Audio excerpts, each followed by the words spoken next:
Hello, and welcome to the Albion EU video. This time we're gonna switch things up, and we're gonna do some faction warfare. Now, I don't usually do faction warfares because I just think it's kind of sucky. I'm not a big fan of ZVZs where it's just so much chaos everywhere, and there's no real way to control what's going on.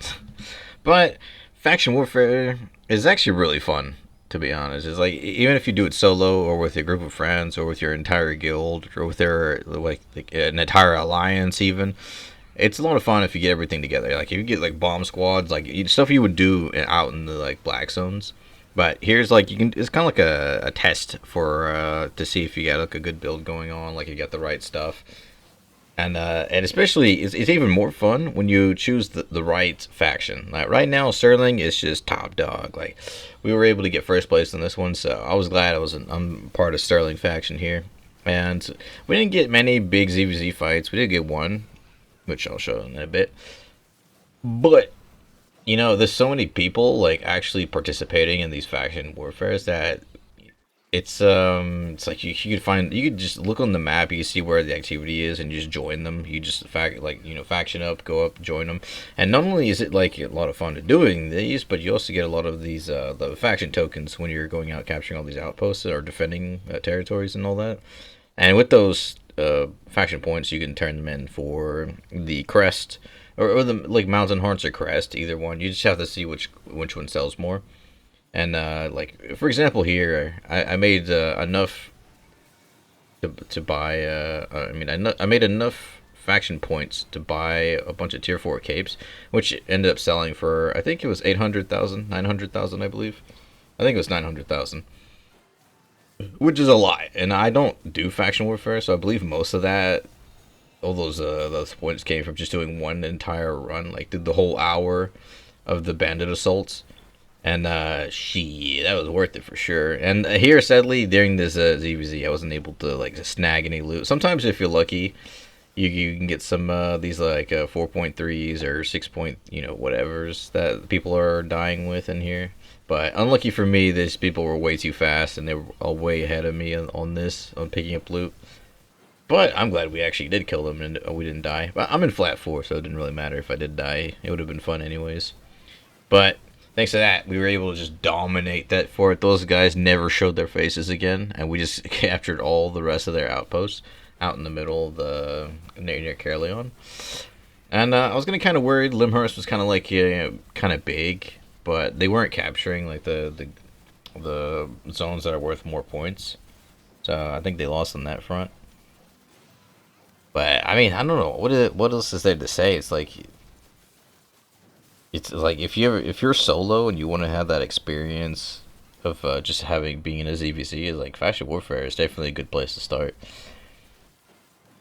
And you don't even, it's here I'm in a group. Sometimes if you'll find these groups of people waiting right before the tunnels that'll look for group, or even if you're just helping them, someone might eventually just add you to the group, or you just ask people to invite you to the group and you get a nice little party going. That way, when you're in some certain zones, I think in Camland, there's one of the outposts that's inside the temporarily flagged zone. I forget what it's called. I was thinking about it just before and I've already forgotten it, but we'll just leave it at that. And yeah, I mean, there's really not much more to say. It's really fun. It's just we're melting bosses really fast, and you don't have to have a giant ZVZ group like this to get stuff done. Like I said, you could do a small group and stay in the yellow zones and just capture all those. Capture the ones in the blue zones.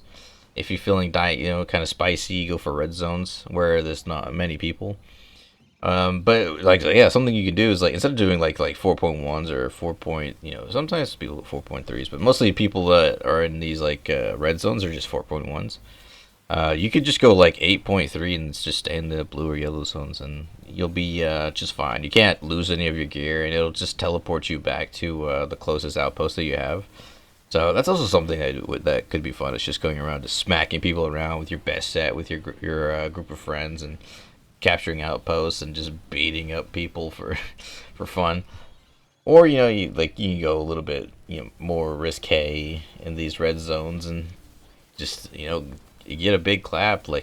I'm sure, like especially here, if you watch like how many people go down on these bosses, if someone just randomly showed up with like a let's say like a witchwork staff or something with like a big pull pulls everyone to the center, then you get like a soldier, not the soldier, but the royal helmet to drop down a meteor and stun them.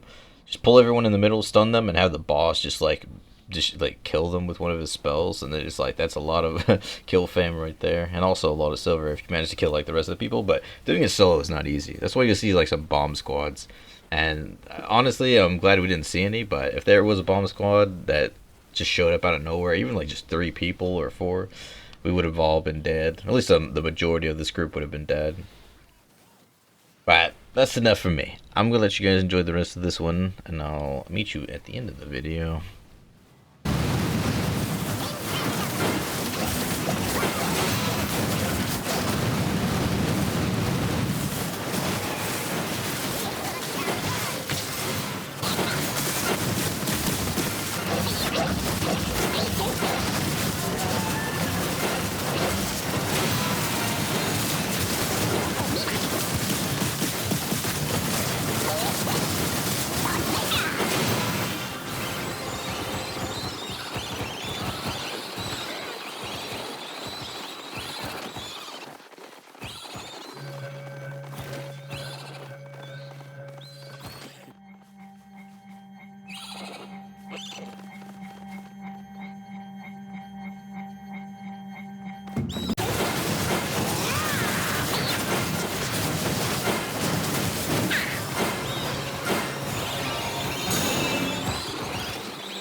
Alright, so now it's just about to be finished. We're about to get our points, and you're gonna see it's pretty crazy how much points you get for participating in these actively.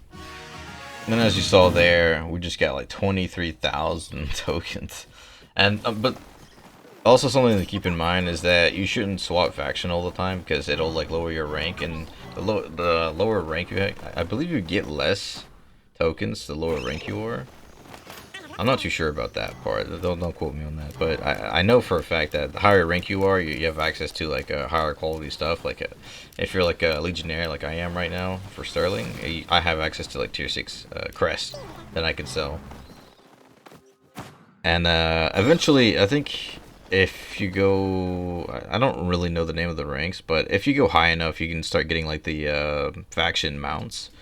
Like for example, in Sterling, it's the bear. I know Bridgewatch has the Terror Bird, and then I believe Thetford has like the Lizard and all that. But it's all like interesting things to get. Like they're definitely worth a lot, and not many people spend time getting their faction rank up. So it might be something worth looking into if it's quite profitable. But for now, that's gonna be it for me. I hope you guys enjoyed this one, and I'll catch you in the next one. Living in a crowded dream, searching for